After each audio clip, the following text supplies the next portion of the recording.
What if the family you thought you lost found its way back to you in the most unexpected way? Wes Carter was just a small-town mechanic, weathered, kind, and quietly carrying the weight of a past he never got to finish. But when a sleek car breaks down outside his garage, and a little girl runs into his arms, calling him Daddy, his world cracks open. The woman beside her, a billionaire, her daughter, possibly his. And what unfolds next is a story of forgiveness, healing, and the kind of love that doesn't knock. It simply walks in when you least expect it. If you believe in second chances, in the quiet power of kindness, and in stories that leave your heart a little fuller than before, this one's for you. Make sure to subscribe so you never miss a chapter of The Girl Who Called Him Dad. Now, let's begin.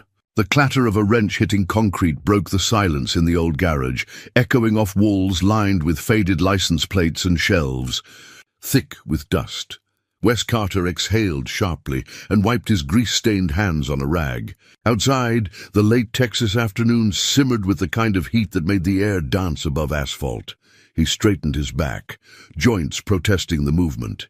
Another oil change finished, another thankless job done for a regular who'd pay him next Tuesday, or maybe not at all. Wes didn't mind. Money had stopped being his North Star a long time ago. He moved toward the open bay door, squinting into the sun. Life in Harmony Springs, population just under 2,000, didn't offer much in the way of excitement. That was part of the charm, or maybe the curse. It was a town where nothing much changed, except the people you lost. 6 years. That's how long it had been since Elena disappeared from his life. One day she was there, rubbing her pregnant belly with a soft smile and humming Patsy Cline, and the next she was gone. No note, no goodbye, just vanished. The grief hadn't come all at once. It crept in slow and bitter, lodging in the quiet hours between engine repairs and lonely dinners. The rattle of an engine snapped Wes back to the present. A sleek black Tesla was crawling up the gravel path toward the garage, awkward and out of place among the rusted pickups and aging Buicks that usually limped in. He arched a brow. Teslas didn't break down. Not often, and not out here. The car stopped short of the bay, its driver's side door swinging open with elegant urgency. A woman stepped out tall and poised, dressed in designer jeans and a white blouse too crisp for the dusty town. Her auburn hair was pinned neatly, and even from this distance, Wes could tell she didn't belong here. "Excuse me," she called, walking briskly toward him. "My car just stopped. No warning, no lights. Can you take a look?" Wes nodded, instinctively wiping his hands again. "Pop the hood. Let's have a peek."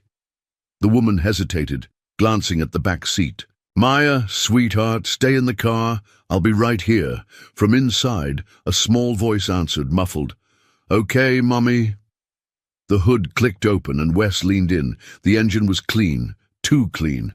Most problems with these were electrical, or software-based. He'd need more than elbow grease for this one. Still, he tapped a few lines, disconnected and reconnected the battery port. Buying time. "Not a lot of Teslas find their way to my place," he said, glancing over his shoulder. "We were on our way to Austin. I took a detour for gas and a bite to eat. Didn't realize we were this far off the highway." Her voice had an edge of embarrassment. Wes nodded without comment. Something in her eyes, not fear exactly, but unease, piqued his curiosity. She wasn't used to being out of control, and this situation had stripped her of the illusion. From behind, a car door creaked open. Tiny footsteps. Wes turned just in time to see a small girl, maybe 5, stepping out from the Tesla. She had curls the color of golden honey and wore a pink dress speckled with cartoon animals. Her eyes, wide and bright, locked onto Wes like a magnet. She sprinted toward him without warning, arms open wide. "Daddy!" The word struck like a lightning bolt. Vivian froze, mouth slightly open, horror etched across her features. Wes took A reflexive step back, confusion knotting his brow. But the little girl didn't slow down. She wrapped her arms around his grease-smeared jeans and looked up at him with a smile that could have melted metal. "Daddy," she repeated, softer this time, as if confirming what she already knew. Wes dropped to a crouch. "Hey there, sweetheart. I think you've got me confused with someone else." "No, you're him," she said simply, like stating the sky was blue. "I saw your picture." Vivian rushed over, gently pulling Maya away. "I'm so sorry. She's just tired. It's been a long day." Wes stood slowly, heart thudding in a rhythm that felt far too familiar. "It's all right," he said, voice steady but inwardly reeling. "Kids got imaginations. And good eyes." Vivian's face was pale, lips pressed tight. "Thank you for checking the car. Is it drivable?" "Not without a reset. I can get you running, but I'd rather run diagnostics to be sure. Might take an hour or so." She hesitated, then gave a tight nod. "Okay, is there somewhere we can wait?" Wes gestured toward a bench shaded by the overhang. "Not fancy, but there's cold water inside. You're welcome to sit a spell." As Vivian guided Maya to the bench, Wes returned to the car. His hands moved mechanically, but his mind was spinning. The girl had his eyes, same stormy grey-blue he saw every morning in the mirror. And the picture? What picture? He didn't believe in signs. Life had taught him that hope was just a setup for heartbreak. But something about this encounter felt like a crack in the world he'd carefully built around his grief. Maybe, just maybe, something was about to change. Vivian Hart kept her eyes on Maya as the little girl sat swinging her legs beside her on the splintered wooden bench. Every few seconds, Maya glanced back at the garage where Wes Carter worked beneath the Tesla's hood. Each glance carried a quiet anticipation, like she expected him to come over and scoop her into his arms. Vivian's hands trembled slightly in her lap. She folded them tighter to still the movement. That word, "Daddy," still echoed in her ears. "Loud, innocent and unforgiving, sweetheart," she said softly, brushing a strand of hair from Maya's cheek. "Why did you call that man your daddy?" Maya didn't look confused or embarrassed. Instead, she gave a little shrug, as if the answer were obvious. "Because he is." "No, baby, he's not. You've never met him before." Maya furrowed her brow, thoughtful. "But I remember him, Mommy, from my dream, and he smells like him." Vivian blinked. "Smells like who?" "Like Daddy," Maya whispered, and leaned into her mother's side. Vivian looked away, heart racing. She wasn't a woman who rattled easily. She'd run a Fortune 500 company through a crisis with steadier hands than most, but this was different. This was personal, messy, unpredictable. Wes Carter. She had known the name, of course. How could she forget? Elena had whispered it on her hospital bed, one of her final requests before cancer stole her voice completely. "Don't tell him, unless Maya needs him. Please, Viv." He wasn't ready then, but maybe someday. Vivian had made a promise, and she had kept it. Until today, inside the garage, Wes worked in silence, though his mind was anything but quiet. He wasn't sure which made less sense, the fact that a billionaire woman just happened to break down in front of his garage, or that her 5-year-old daughter had called him daddy with a certainty that shook him to his core. She had his eyes. That wasn't imagination, and when she'd wrapped her arms around his leg, something had shifted in him. Something ancient, paternal, aching. He wasn't ready to say it out loud, not even to himself, but the suspicion rooted itself deep. As he finished the diagnostics, Wes leaned against the car and rubbed his face with both hands. He couldn't shake the feeling that this wasn't a coincidence. He walked out to where the mother and daughter sat. Maya immediately perked up. "Hi again," she chirped. Wes smiled a little crookedly. "Hey there." Vivian stood, smoothing her blouse. "Well, what's the verdict?" "You had a software glitch. Happens sometimes with these newer models. I reset it manually, but I'd still recommend getting it checked once you're back in Austin. Vivian nodded politely, but her eyes were searching his. Thank you. That was very kind of you.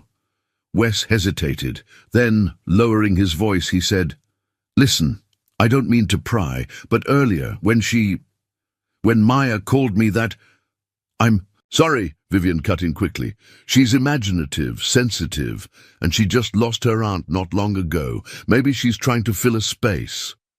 Wes blinked. Her aunt? Vivian paused, realizing the trap she'd walked into. Yes, my younger sister, Eleanor, Wes said quietly, watching her reaction. The name landed like a stone between them. Vivian looked away first. You knew? I loved her, Wes said simply, and then she left, without telling me anything. I didn't even know she had a sister. Vivian nodded, face pale. She didn't talk much about her family, did she? No, she said she didn't have anyone. She said, the same about you. The silence between them was taut, heavy with 6 years of unsaid things. I need to ask you something, Wes said, his voice rough. Is Maya... Vivian stepped forward, lowering her voice. Wes, this isn't the place or time. Not in front of her. Please. He looked down at Maya, who was humming to herself and trying to catch a butterfly with her tiny hands. I just want to know the truth, he said. I know, Vivian replied, her voice softening, but the truth is complicated. Can we talk later, away from all this? Wes hesitated, then nodded. I close up around 6. I'll be back at 7. Vivian reached for Maya's hand. Do you have a picture of Elena? He asked. Suddenly, Vivian opened her purse and handed him a small, worn photo. It showed Elena holding a newborn baby in a hospital bed, her smile radiant but tired. Her eyes locked on the infant, with a love that burned right through the glossy surface of the print. Wes swallowed hard. She looks like her. Vivian said nothing, just took Maya's hand and led her back to the car. As they drove away, Maya waved enthusiastically through the window. Wes raised a hand in return, but his heart was a whirlwind. Inside the garage, the silence returned. But it wasn't peaceful this time. Something had shifted. Something real. And as much as Wes had trained himself not to hope, not to wake for things lost, a flicker had returned. It was small, but it burned. The sun had just dipped below the horizon when Wes Carter locked up the garage for the night. The evening breeze brought a hint of relief from the day's heat, rustling the wind chimes that hung from the edge of the roof. Tin scraps shaped into stars and crescent moons, gifts from children whose parents couldn't afford repairs but offered what they could. He stood for a long moment at the doorway, hand resting on the deadbolt, heart beating with a rhythm that didn't feel like his own. Vivian was coming back, and she had answers, but he wasn't ready, or maybe he was, in the way people are never really ready for the truth, but know when it's time to face it anyway. Wes walked to the back of the garage where his modest living quarters stood, a converted storeroom with a bed, a tiny kitchen, and shelves cluttered with more memory than utility. He didn't turn on the light right away. He liked the way twilight made everything soft, less real. In the corner sat a wooden crate, worn and splintered, covered with an old army blanket. He hadn't opened it in years, not since she left. He knelt beside it and slowly lifted the lid. Inside were the ghosts he kept hidden, photos of Elena, a pair of her sunglasses she'd left behind, a faded concert ticket from the night they first kissed, and one small envelope with a hospital's return address. He'd found it in the mailbox 3 months after she disappeared, but never opened it. It came from a hospital in Austin, and he'd assumed the worst. But by then, he was too angry, too broken, to care. He ran a thumb along the edge of the envelope. Tonight, the weight of not knowing felt heavier than the weight of any truth. He slit it open. The letter was brief. handwritten in Elena's sloping script, faint from age but unmistakably hers. Dear Wes, if you're reading this, it means I found the courage to send it. I don't know if you'll want to read it. I wouldn't blame you if you didn't, but I owe you the truth. I'm sick, Wes. It's cancer and it's spreading fast. They say I may not have much time, and I'm pregnant. The baby is yours, a little girl. I've decided to name her Maya. I didn't leave because I stopped loving you. I left because I didn't want you to be tied to a dying woman and a baby you didn't ask for. I knew you weren't ready and I was scared. Maybe I was wrong. Maybe I robbed you of the chance to be something more. If you ever meet her, tell her I loved her. Tell her you did too, even if you never got the chance. I love. You always did, always will, Elena. Wes stared at the letter until the words blurred. The room was quiet, save for the hum of the old fridge and the aching throb of his heartbeat. She hadn't run away to punish him. She hadn't stopped loving him. She'd been protecting him, in her own way, and Maya, his daughter. The truth settled into him like a slow-burning coal. She was real. She was here. And she had looked up at him, wide-eyed and trusting, and called him Daddy like it was the most natural thing in the world.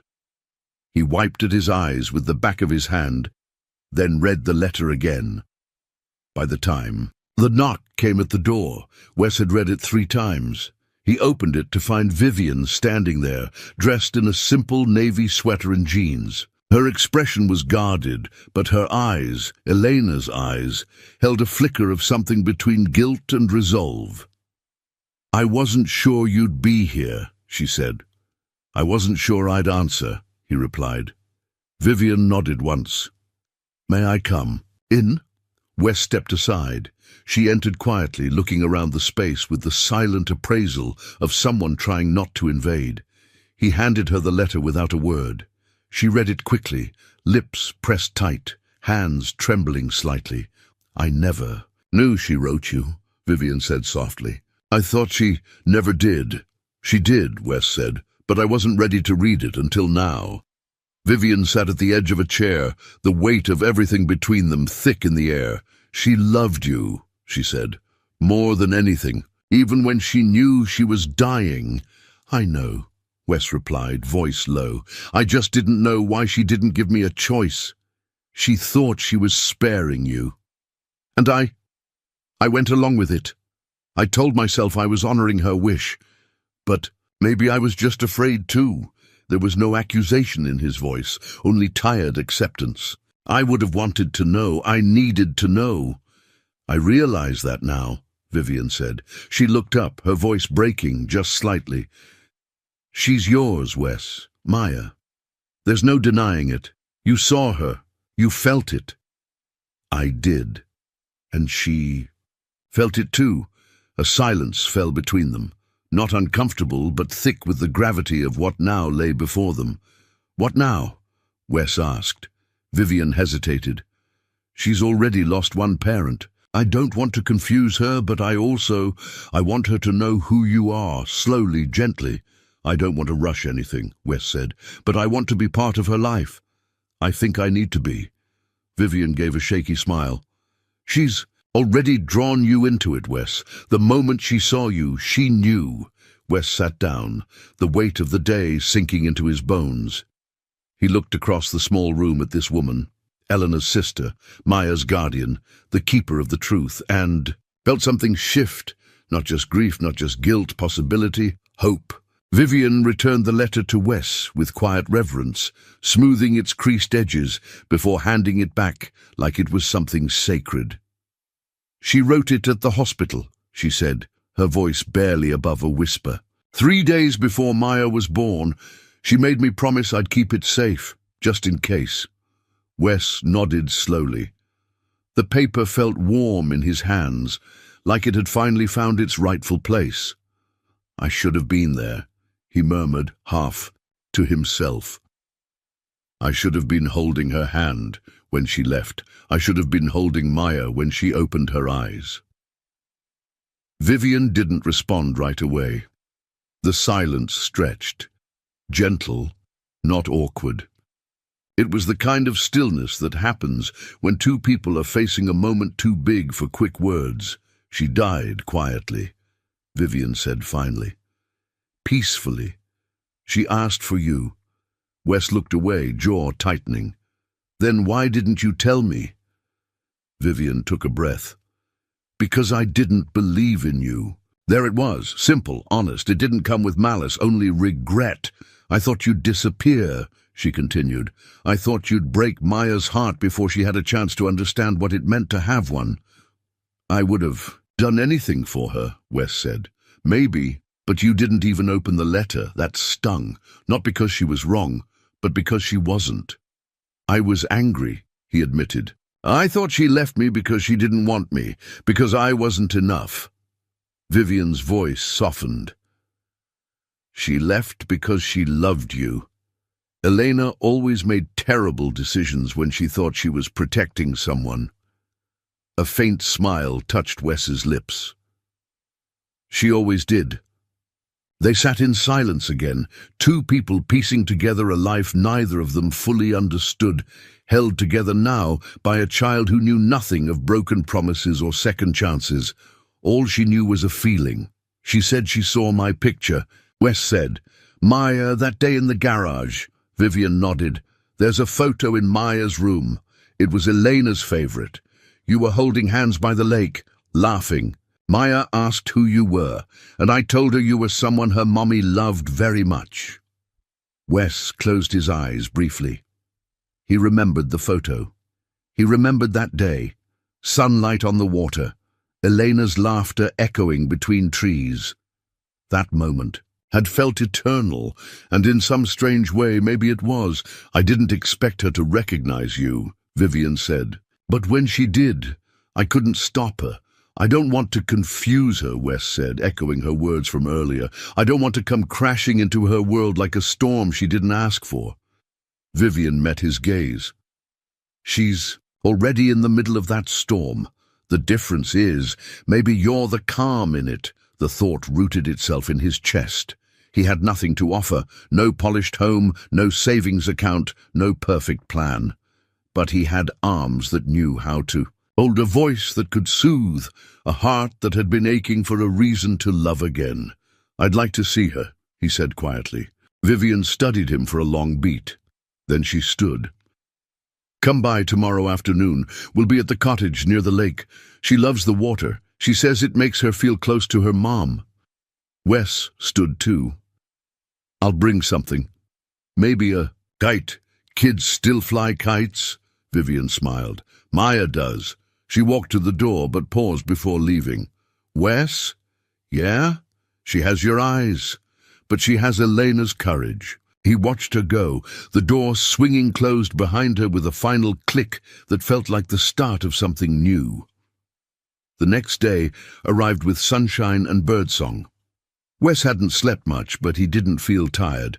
He'd found an old red gate in his garage, faded but intact, and cleaned it up like it was a priceless artifact. He drove to the lake, hands tight on the wheel, stomach a twist of nerves. He wasn't sure how to show up in a little girl's life without wrecking it, but then again, maybe the trying was what mattered most. Vivian greeted him at the path's edge, her expression unreadable. She's down by the dock, she said. I told her someone special was coming. Did you tell her who I am? Vivian shook her head. I figured I'd leave that part to you. Wes nodded and made his way toward the water. The lake shimmered in the late afternoon light, and there, sitting cross-legged on the dock with a toy boat in her lap, was Maya. She looked up, and when she saw him, her face lit up with the kind of joy that couldn't be faked. You came, she shouted, standing and running to meet him. Wes dropped to one knee, arms open. She ran straight into them like she had the first time. You brought a kite? She asked, spotting it over his shoulder. Yeah, Wes said, his voice thick. Thought you might like it. I love it, she said, already taking his hand. Can we fly it now? He glanced back at Vivian, who gave a small, encouraging nod. Yeah, sweetheart, he said. Let's fly it. And they did, laughing, stumbling over roots and wind gusts, watching the kite rise higher than it should have. been able to with such old fabric and frayed string, but somehow it held, just like he hoped he could. Wes hadn't expected the kite to last more than 10 minutes, but somehow it soared, like it had waited years to stretch its wings. Or maybe, like him, it had just been waiting for the right hands to hold the string.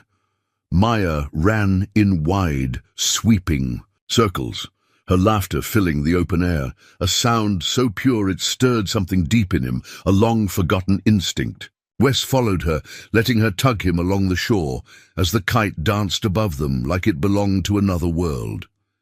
Vivian sat on a blanket nearby, watching with quiet amusement.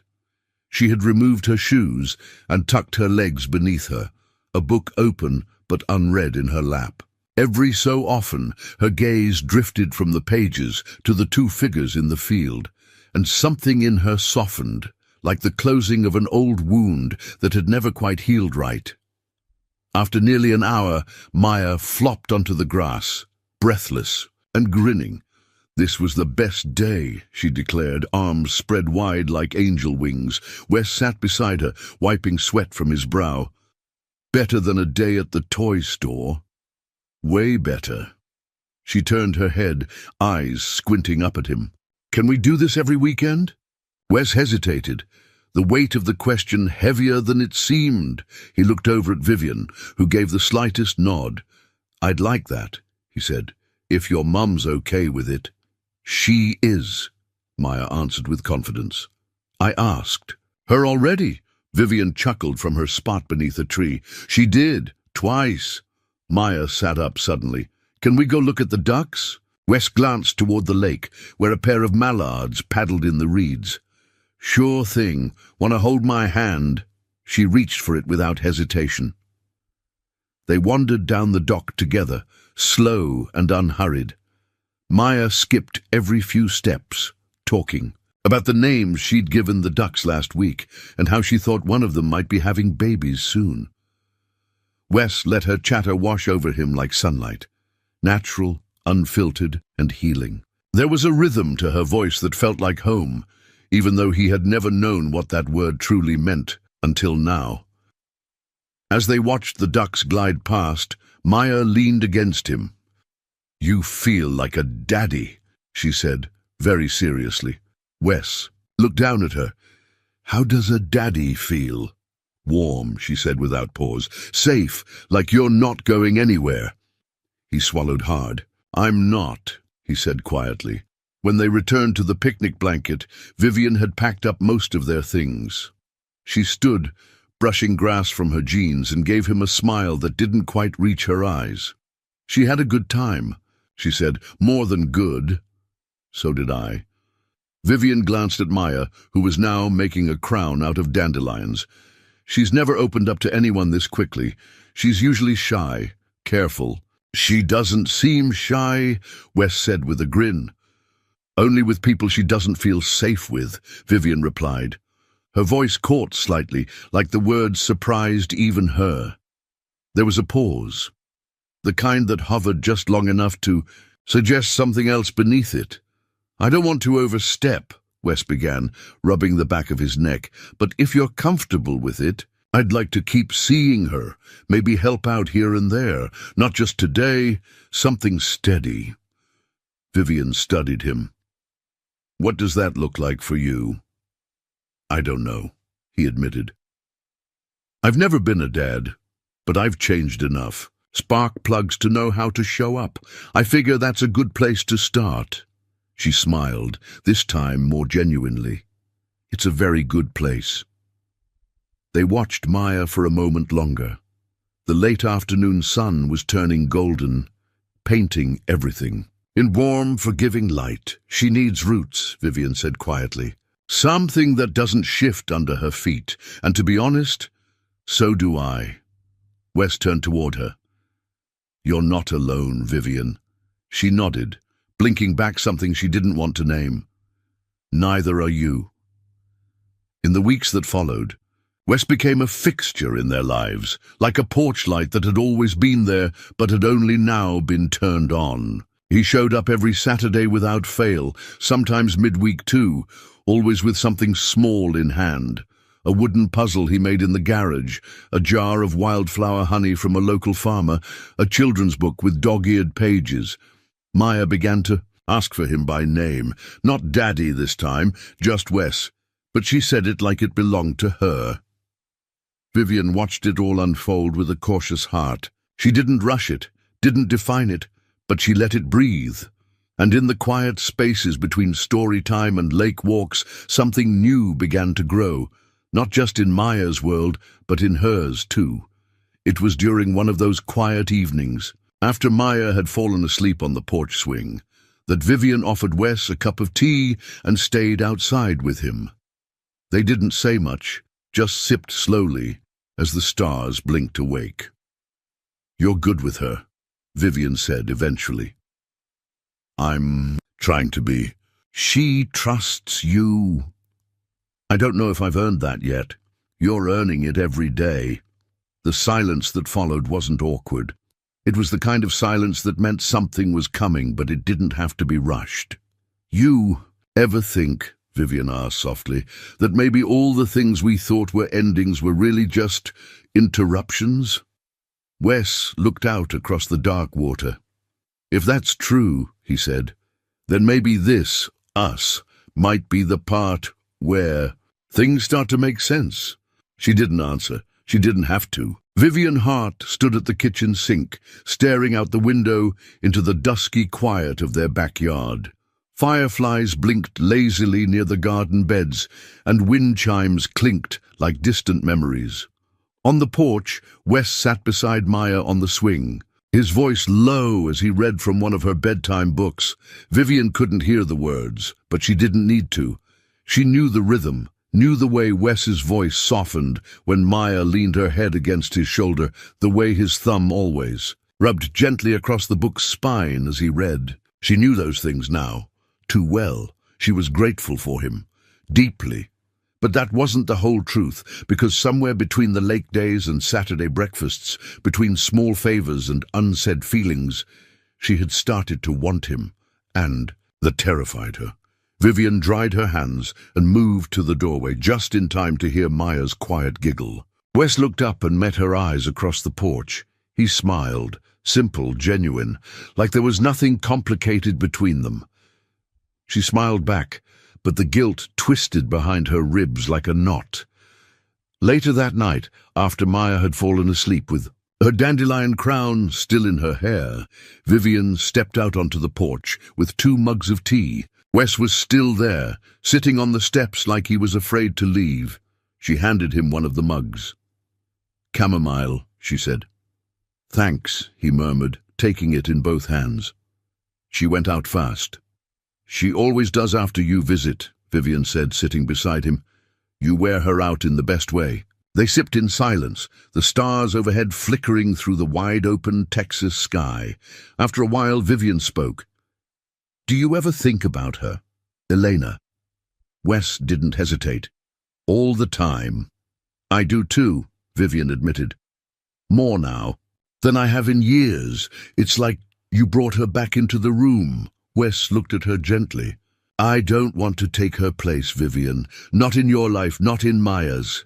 "You couldn't," she said. "That's the problem. You're not a replacement, Wes. You're something else, something I wasn't prepared for." Her voice cracked slightly at the edge and she looked away. "I feel like I'm betraying her," she whispered. Wes set down his tea. "By letting someone in."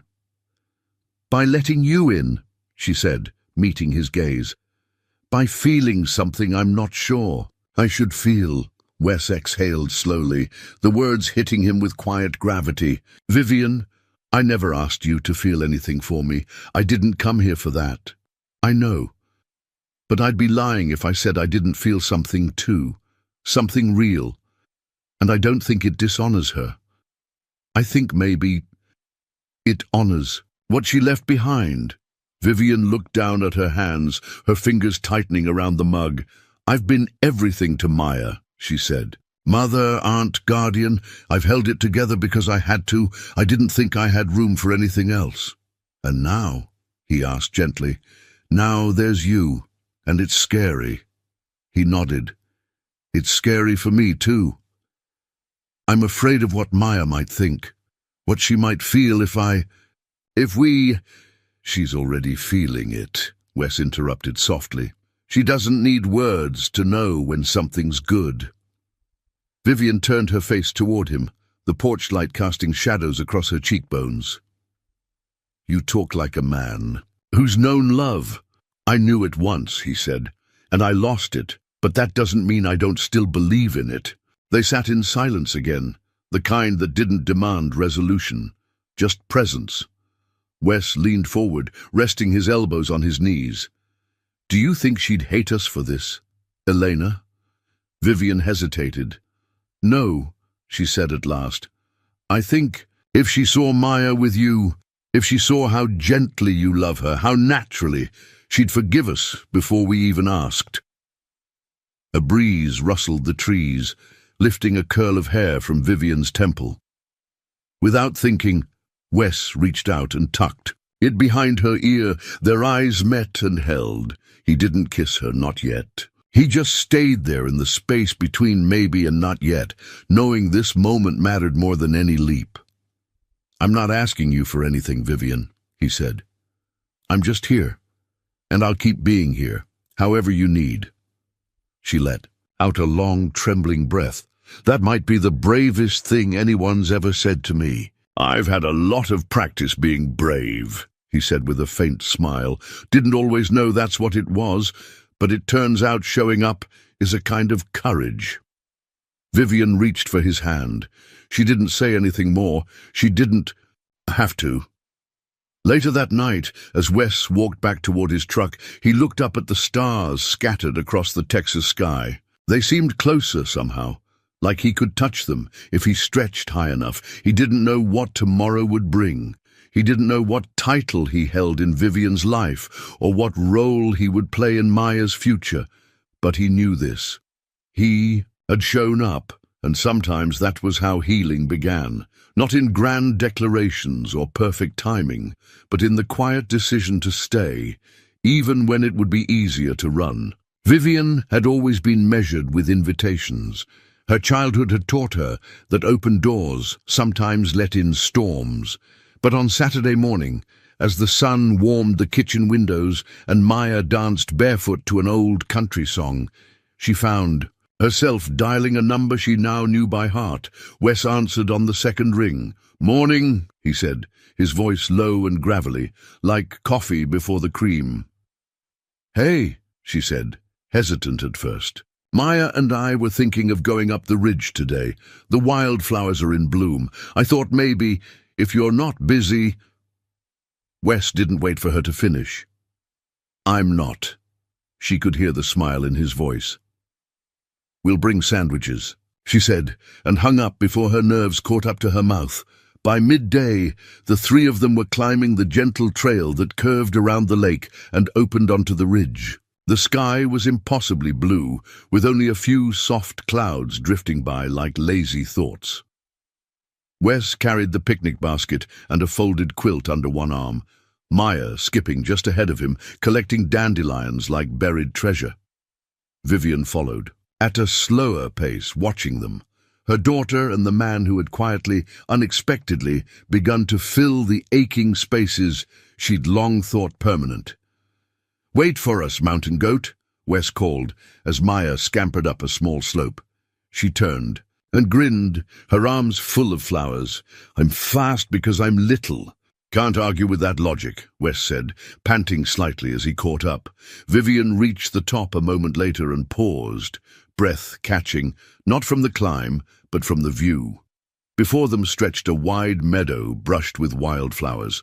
Bluebonnets, Indian paintbrushes, and buttercups swaying in unison beneath the breeze. "It looked like something out of a dream." "It's even better than last year," she murmured. "You come here often?" Wes asked. "Every spring. Elena and I used to sneak up here as girls. She called it our secret place. After she passed, I brought Maya. It became ours." Wes unfolded the quilt and spread it under a tall pecan tree. "Mind if I borrow it for the afternoon?" Vivian hesitated, then smiled. "I'd be honored." They ate sandwiches with too much mustard and sweet tea poured into mismatched travel mugs. Maya made a crown of buttercups and insisted Wes wear it. He did, without protest, though his ears turned pink. Vivian laughed, really laughed, and it startled her how good it felt. Not cautious, not forced, just joy, plain and true. After lunch, Maya pulled them both up by the hands. "Let's play Statue Freeze." "What's that?" Wes asked, feigning confusion. Vivian shook her head. "Oh, you're in for it now." The game involved spinning. Music hummed off-key by Maya, and sudden exaggerated poses when she yelled, "Freeze!" Vivian stuck mid-squat, Wes with arms overhead like a startled scarecrow. They played until their sides hurt from laughing, until Maya collapsed on the quilt in a heap of giggles.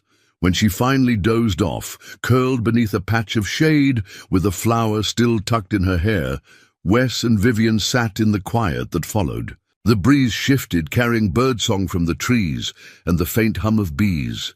"She loves you," Vivian said suddenly. Wes looked down at Maya, his features soft. "I love her too." Vivian's throat tightened. "She talks about you in her sleep, calls out for you sometimes." "You're already a part of her, Wes." He didn't respond right away. Instead, he looked out over the field, eyes distant but steady. "I've spent most of my life fixing things," he said. "Engines, carburetors, brakes, but this is different. I don't know how to fix a life, Vivian. I don't even know where to start." "You already started," she said. "You showed up. You listened. You let her see your heart. That's more than most fathers give." He turned toward her. "And what about you? What do you need?" The question caught her off guard. For so long, her needs had been secondary. First, to Elena, then to Maya, then to the fortress she built around them both. "I don't know," she admitted, "but for the first time in years, I think I want to find out." They sat in that truth together, neither rushing to fill the space with anything other than presence. Wes leaned back on his elbows. "You know," he said, eyes on the sky, "I used to think love was this big sweeping thing, fireworks and grand gestures. But maybe it's smaller than that. Maybe it's a quiet afternoon on a hill, with mustard on your shirt and flowers in your hair." Vivian smiled. "Maybe it's just being seen." Wes turned to her. "I see you, Vivian, not just as her mother or her sister's keeper. I see you." And there it was again, that space between maybe and not yet. But this time, it felt a little smaller. Vivian reached over and took his hand. They didn't speak. They didn't need to. The wind rustled the wildflowers, and above them, the sky stretched wide and endless, like a future they hadn't dared hope for until now. The storm came in fast, unannounced, like Texas weather often did, blowing in from the west with a wall of angry grey that swallowed the sun in a matter of minutes. Wes barely had time to shutter the garage windows before the sky cracked open. Rain lashed sideways, hammering the tin roof like a freight train. Thunder shook the walls, and somewhere in the distance a power line popped, sending sparks into the night. He watched it all from the doorway, heart heavy. Earlier that day, Vivian had offered him something unexpected, not just kind words or time with Maya. She'd offered to invest in rebuilding the garage. "I've been thinking," she'd said, her voice tentative. "You could expand, add a lift, maybe even hire someone part-time. I could help, just to get you started." Wes had nodded, lips pressed tight, but something in him had recoiled. Help from her. He wasn't sure what bruised him more, her generosity or the fact that he needed it. Now, standing in the dark as the wind peeled off a strip of the garage's roof, Wes felt the weight of it, all pressing down. The insulation flapped like torn sails, tools clattered from shelves, a lifetime of patchwork stability, unraveling in real time. He stepped inside, lit the old lantern, and sat on a stool beneath a leaking beam. Rainwater pooled near his boots, and the smell of oil and pine cleaner filled the air like a memory. He should have said thank you. Instead, he'd said something that had shut her down cold. "I'm not one of your charity projects, Vivian." It hadn't come out the way he meant. But that didn't matter now. Vivian paced the living room, arms crossed tightly against her chest, listening to the storm batter the windows. Maya was asleep upstairs, blissfully unaware, but Vivian couldn't shake the echo of Wes's voice. Not angry, just guarded. She understood pride, understood the years he'd spent standing on his own, head down, hands calloused from surviving. But still, she hadn't expected the wall he'd thrown up so fast. It hurt more than she wanted to admit, not because he'd rejected the offer, but because he'd misunderstood the heart behind it. She hadn't seen him as weak. She saw him as family. Vivian sat down, pressing her fingers to her temples.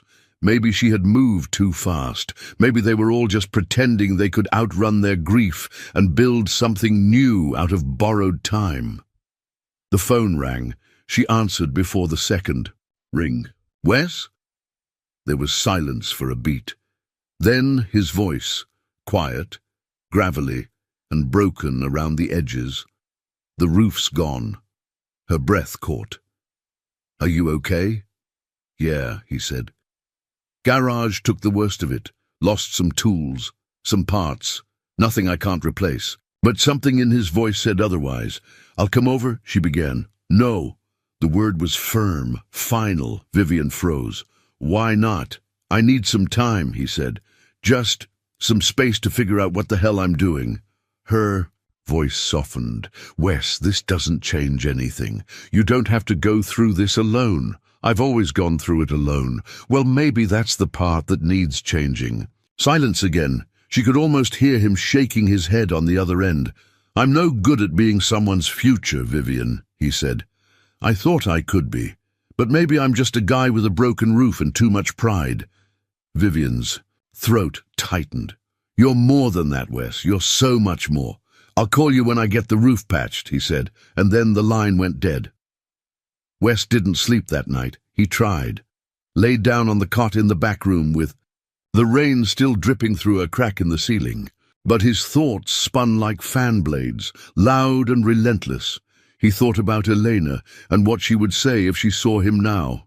He thought about Maya and how she'd started to call the garage Daddy's place when she talked to her stuffed animals. He thought about Vivian, her voice trembling as she tried to help him hold his world together, and how he'd pushed her away instead.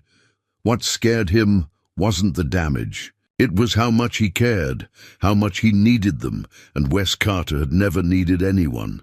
At least not since the day he'd watched the world walk away from him one piece at a time. But now he had something to lose, and that made it real.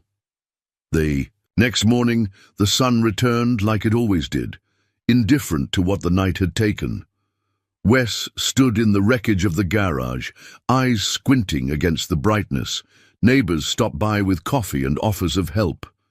He thanked them all, but turned each one down. He wasn't ready. Not yet. By mid-morning, he found himself standing in the middle of the shop, staring at a small framed photo that had somehow survived the chaos. It was the one Vivian had given him, Elena holding baby Maya. He picked it up carefully, brushing off flecks of insulation. "She believed in me," he whispered. "So did Vivian, so did Maya." The question wasn't whether he deserved them. The question was, could he learn to believe in himself? Vivian parked at the edge of Wes's lot just after noon. The storm had passed 2 days ago, but the damage still lingered. Jagged shards of roofing in the grass, water stains on the siding, and the gaping wound in the garage roof like a story. Paused mid-sentence. She stepped out of her car with a Tupperware dish in one hand and Maya's art project in the other. The sun was high, casting long shadows over the gravel path, and the hum of cicadas buzzed like a warning, or a dare. Vivian didn't knock. She found him behind the garage, bent over a sawhorse with a hammer in hand. His shirt clung to his back with sweat, and there was sawdust in his hair. "Hey," she said softly. Wes looked up, startled. His guard was slower now, wearier, like someone who'd been standing alone in the rain too long. "Viv," he said. His voice held no bite, just exhaustion. She offered a small smile and held out the container. Peach cobbler, Maya insisted. Said it makes everything better. Wes took it wordlessly and set it down on the workbench. Vivian leaned against the post beside him, watching as he lined up a board and drove a nail with sharp, steady strikes. Looks like you're making progress.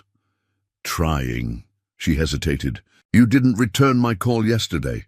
I didn't know what to say. That you're okay would have been a start. Wes set down the hammer, wiping his brow with the back of his wrist. I'm sorry. Vivian studied him. That's not what I came for. He met her gaze, wary. Then why are you here? To tell you something I should have said sooner. She stepped forward, crossing the short distance between them. I didn't offer to help you because I think you're weak, Wes, or broken. I offered because I believe in you, and because helping someone doesn't mean they're helpless. Wes let the words settle before replying. I've spent so long doing it all myself, he said. I don't know how to let anyone in without feeling like I'm giving something up. Vivian softened. Maybe you're not giving something up. Maybe you're gaining something. Wes looked away. I wasn't trying to hurt you. When you offered to help rebuild, something in me panicked, like it made me smaller. It doesn't, she said. Not to me. He glanced toward the garage. I've lived so long with things half held together, duct tape and willpower. That kind of life doesn't leave much room for pride. Vivian took a breath. You don't have to prove anything, Wes. Not to me, not to Maya. She deserves better than a man with a leaky roof and no savings. She deserves someone who shows up. Vivian's voice broke slightly. And so do you. He blinked, caught by that. I don't need a man who has it all figured out, she said. I need someone who's willing to figure it out with me. That's what family is. The word, family, hung in the air.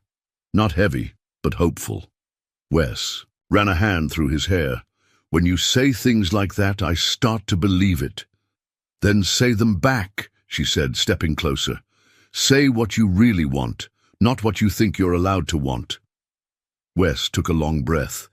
His eyes locked on hers. I want you, he said. I want her. I want a life that doesn't begin and end with loneliness. Vivian exhaled, tears forming despite her best efforts. Good, she whispered, because Maya made this for you. She handed him the drawing, Maya's careful crayon work showing 3 stick figures under a house with crooked shingles. One was clearly Wes, with his messy hair and long arms. The others were labeled Mommy and Me, and above it all, a single word in blocky, shaky letters, Home. Wes stared at the drawing, his fingers trembling. She said, Vivian murmured, that she finally knows where her home is. It's not a place, it's a feeling, and she said she only feels that way when you're around. He pressed the picture to his chest. I don't know if I deserve that, he said hoarsely. Maybe not, Vivian said gently, but you've earned it. For a while, they stood there without speaking, the sounds of birds and distant wind, filling in the spaces where doubt used to live. Then Wes nodded toward the garage. I want to build something better than what I had. Not just the roof, the whole damn life. Vivian smiled, a tear slipping down her cheek. I'm in, she said. Whatever that looks like. They didn't kiss. Not yet. Instead, Wes reached for her hand, rough fingers folding over hers with a kind of reverence. And in that gesture there was more promise than any words could hold. Later that evening, Wes stood in the middle of the garage, the setting sun casting long golden streaks across the battered floor. He looked at the beams above, the tools around him, the broken parts waiting to be made whole. He was still scared, but for the first time in a long time, he wasn't afraid of hope. He was building something, and this time it wasn't alone. The newly rebuilt garage smelled of fresh paint and sawdust, with just a hint of motor oil beneath it all, like the past hadn't been erased, just cleaned up and given a second chance. A small crowd had gathered under the shade of the oak tree that arched over the lot. Neighbors, friends, and curious townsfolk lingered in folding chairs with cups of lemonade and paper plates of cookies. A hand-painted sign read, "Carter's Garage and Learning Center, Grand Reopening," the brushstrokes wobbly but proud. Wes stood near the bay doors, adjusting the collar of his only button-up shirt. He'd shaved that morning. Really shaved. Not just a quick scrape of the jaw, and even combed his hair, which Maya had declared made him look almost famous. Vivian stood beside him, wearing a sunflower yellow dress that made her look like the season itself. Maya clung to her hand, a piece of paper crumpled in the other. "Are you sure about this?" Vivian whispered, glancing down at her daughter. "She insisted," Wes murmured, heart already thumping. Vivian smiled. "She gets that from Elena." I was afraid of that. A light laugh passed between them just as Mayor Grady stepped up to the front with a wireless mic borrowed from the church down the road. "Folks," he began, "we don't often get brand new beginnings in this town. Most of us are working with second chances, sometimes third. That's what makes this day special." There were scattered claps, a few cheers. Grady turned toward Wes. "This place has been a staple in Harmony Springs for a long time. But today, it becomes something more. A garage, yes, but also a place for young folks to learn a trade, find a skill, or maybe just find someone who believes in them." Wes swallowed hard, and none of it would be happening without the heart and hands of the man we're celebrating today. Grady paused. "Wes, why don't you say a few words?" Wes looked out over the crowd, suddenly hyper-aware of every sweat bead on his back, but then he felt a small hand slip into his. "Maya, I think she should go first," Wes said. Grady handed the mic down with a smile, and Maya stepped forward. Her pink sneakers scuffed the concrete as she cleared her throat. "My name is Maya," she said, voice small but steady. "I want to talk about my daddy." Wes froze. The air seemed to still. "Sometimes," she continued, "your daddy doesn't come when you're born. Sometimes he comes later, like a surprise you didn't know you were waiting for." A hush fell over the crowd. "My daddy teaches me how to fix things," she said. "But not just cars. He fixes days. He fixes sad feelings. He even fixed my mommy's smile." Vivian covered her mouth with one hand. Maya looked over at Wes. "He doesn't always know he's being brave, but he is. And I love him." There was a pause, long and beautiful. "I just wanted everyone to know." She handed the mic back to the mayor, then walked straight to Wes and wrapped her arms around his legs, holding tight. The clapping began slowly, then built into something whole, a rhythm of hands that spoke louder than any words. Wes knelt to hug Maya, burying his face in her shoulder, blinking fast. "Thank you, sweetheart," he whispered. "That was the bravest speech I've ever heard. I learned from the best," she whispered back. Later, after the crowd had thinned and the lemonade table had been cleared, Wes stood in the middle of the garage, watching the light pour in through the new windows. Vivian leaned in the doorway, arms crossed, her eyes soft with something that felt a lot like peace. "You okay?" she asked. "I'm better than okay." She stepped toward him, closing the space. "She meant every word," Vivian said. "Even the parts that made me cry."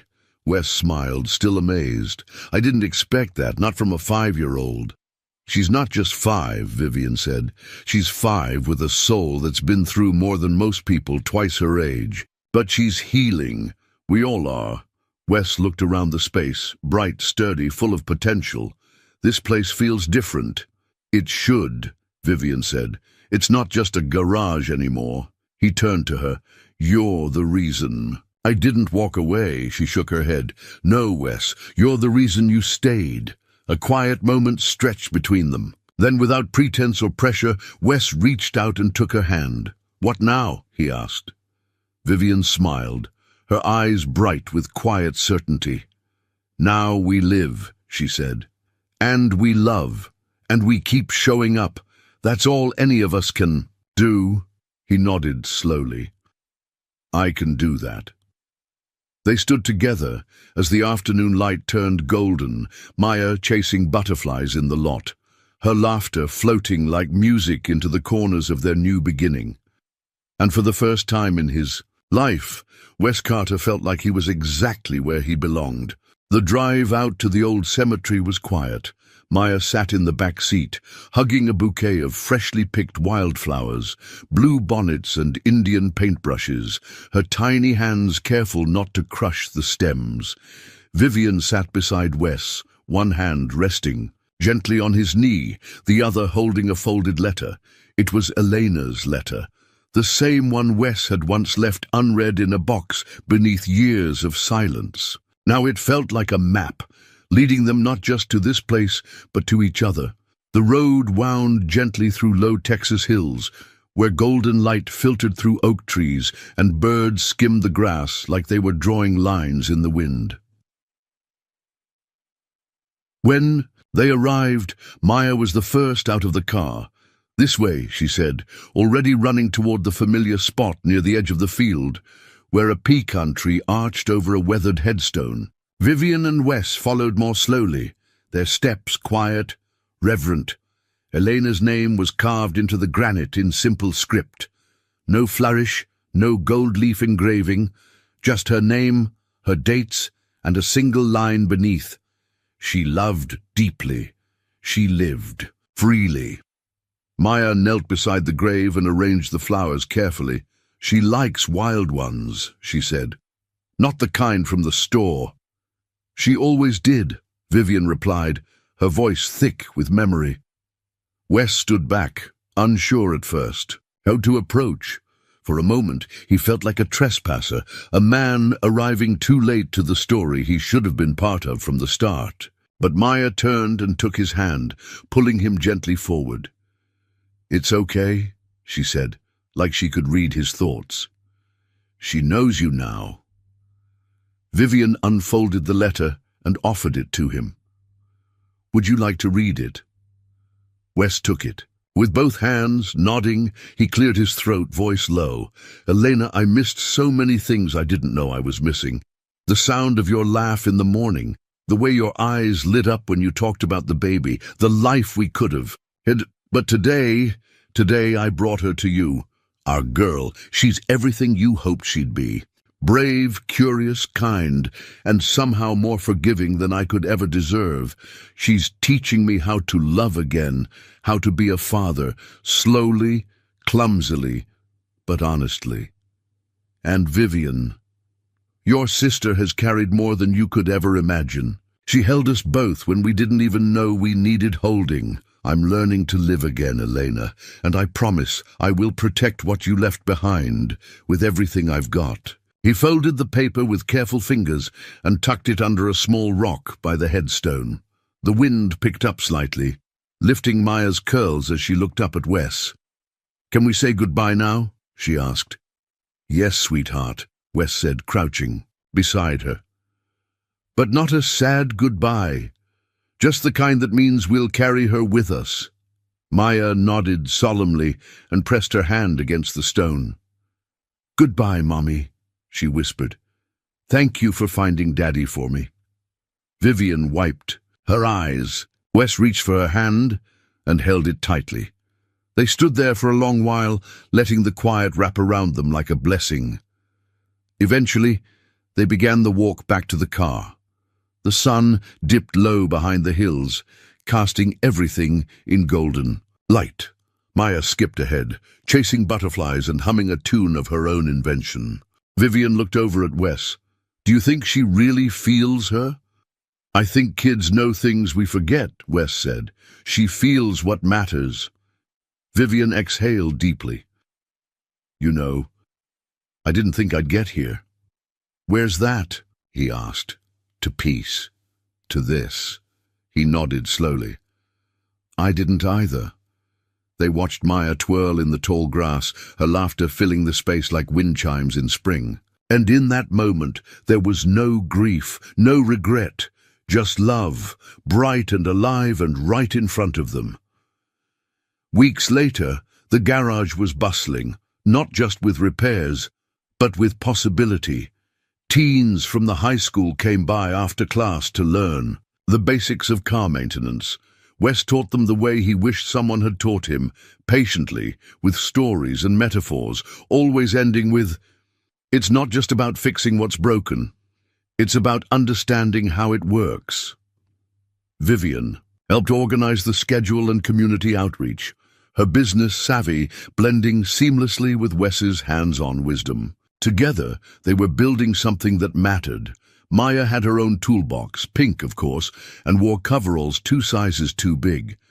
She didn't fix much, but she handled tools like a pro and kept everyone in line. Sometimes she'd call out across the lot, "Daddy, you need a wrench?" And every time, Wes would pause, just for a second, and let the words settle in his heart like the sweetest kind of music. On a Saturday evening, they returned to the ridge, the same hill with the wildflowers and the old pecan tree.